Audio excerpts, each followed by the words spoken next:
I struggle with the impermanence of things. I feel like everything's fleeting, from experiences to relationships and memories and to life itself.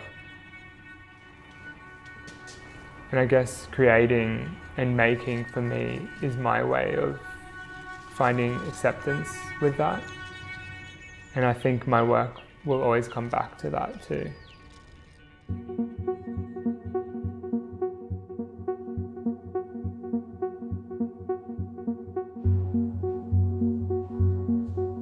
I find myself collecting and curating objects and textiles, just anything that I'm drawn to, anything that makes my imagination drift.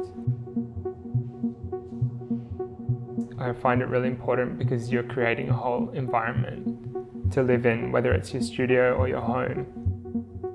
So you're constantly taking from these objects, looking at them, even if it's just subconsciously.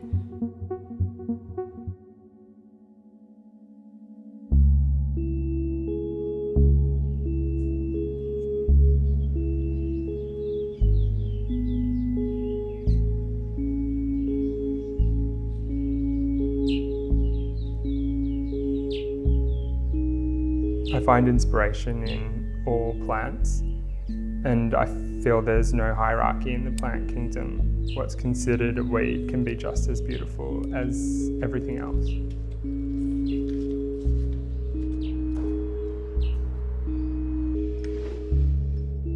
I've collected quite a few seed pods and plant material which have dried up now, but I've kept them because they've got the most incredible shapes or colours.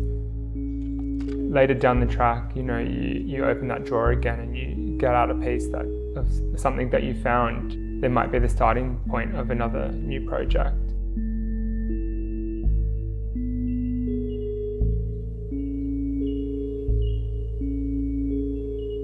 I'm often drawn to places like this too, rich in history, layers, textures, and patinas that can only come with age. I find myself often thinking about who may have once been here before me and where they are now. It's a different world when you're out there and you can get lost in 100 different moments, and it's something that's actually quite intimate and almost sacred in a way, and you forget about all worldly things.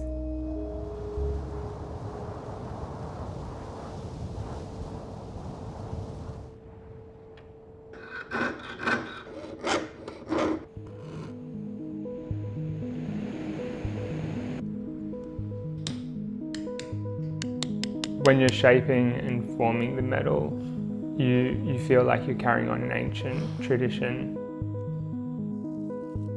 You're using the same tools and techniques that our ancestors would have used. I find a lot of comfort with the permanence of metal. You pick up a hammer and you make a mark, and you know that mark is there to stay.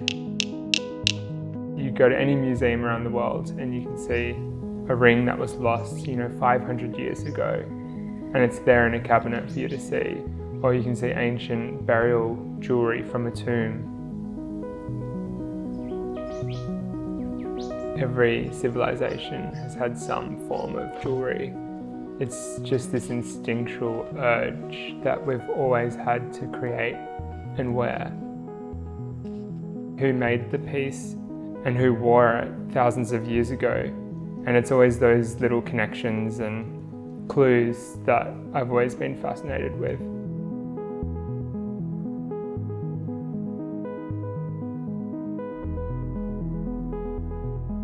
It's always a surreal experience when you finish a piece, because you realise it wouldn't exist without, your personal experiences in the world and your determination to persist through all of the problems that may arise when you're making it.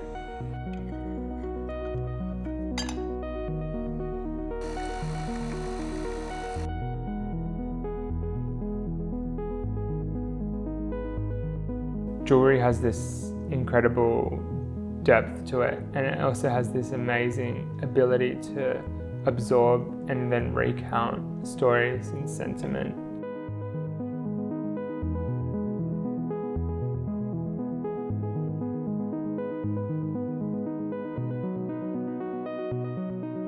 Things are so disposable nowadays, but you can still find people that are willing to emotionally invest in jewellery, and I find great comfort in that.